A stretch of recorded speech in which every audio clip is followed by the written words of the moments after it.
So my name is Anthony Njoroge Njenga. I'm the Managing Director of TMX Global. We are a courier and logistics company. We've been in the business for the last 21 years.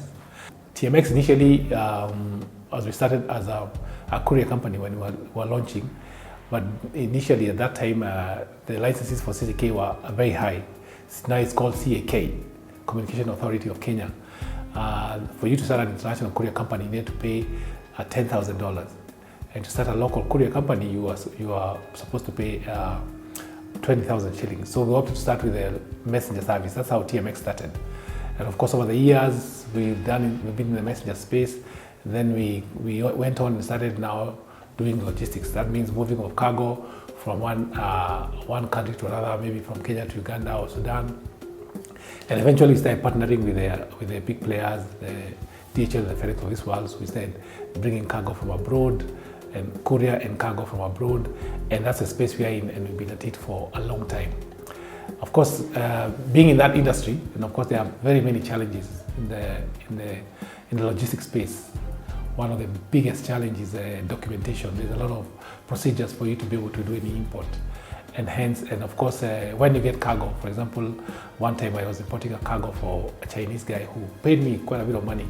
But when the cargo got to Mombasa, it had problems because apparently the gentleman had understated the goods. And carrier was saying the goods were understated, the goods had come before, and the price was quite low, and they had actually held the goods in the past. So for me as an innocent clearing agent, I didn't know that. So we went through a lot of problems, back and forth, arguing with the customer. And at that time, a lot of the goods were still held at customs and were paying demurrage.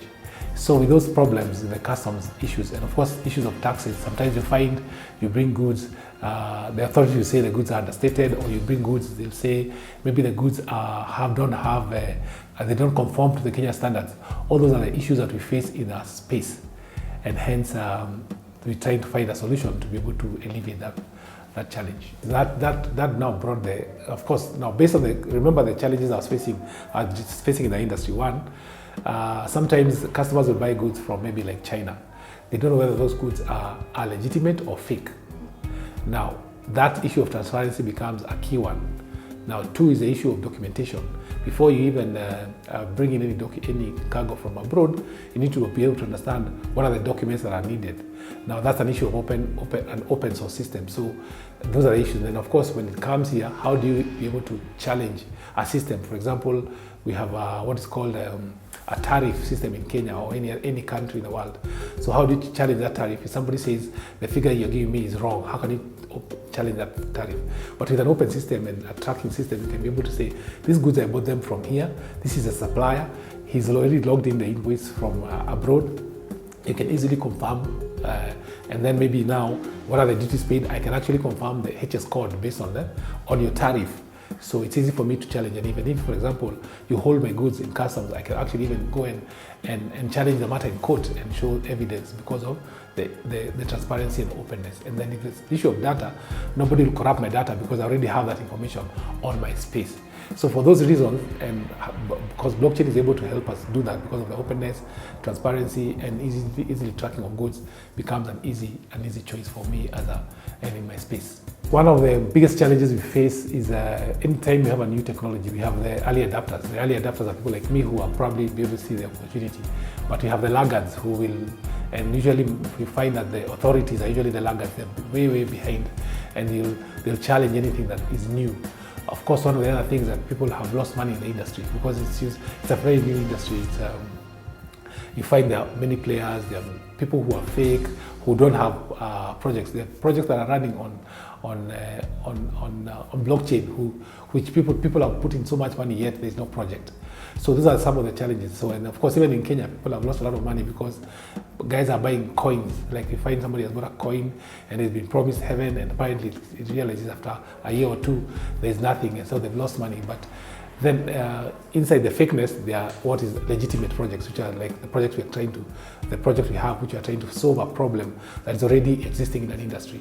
So that's the thing. So we have government, we still are way behind. Like now, central bank are still saying blockchain is a technology that is not ideal.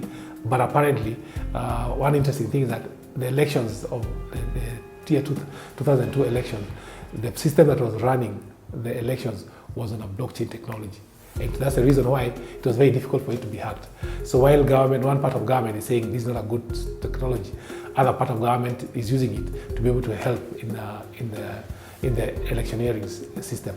One of the things that we face in Africa, and it's unfortunate that government does not put money behind technology.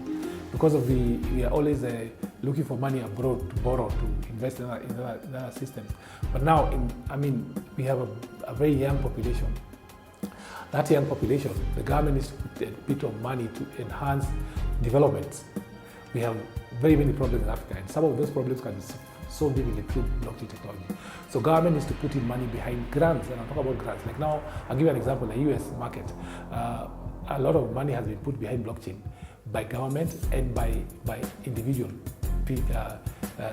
VC funds. They put in money behind blockchain to explore the opportunity. Did you know, surprisingly, that of every 100 companies that VCs invest, 90 of those companies fail. It's only 10% of those companies that succeed. But when those 10 companies succeed, they become a unicorn. So it's an issue of supporting, enhancing, and encouraging people to fail for them to be able to succeed. And rather than now condemning people because the blockchain has messed up, you say, no, this thing is not good. Don't throw the baby with yeah. But you first look at the opportunity and work towards helping and exploring. But I'm saying Google are already here, Facebook are setting office here, Microsoft are very keen, and they're all in the blockchain space. People like Amazon are offering platforms for the blockchain companies to be able to develop. So Africa should not remain behind. We should take the forefront. And I'm glad that the current government, especially in Kenya, they're very keen on SME. So maybe they'll be able to see the opportunity and run in it.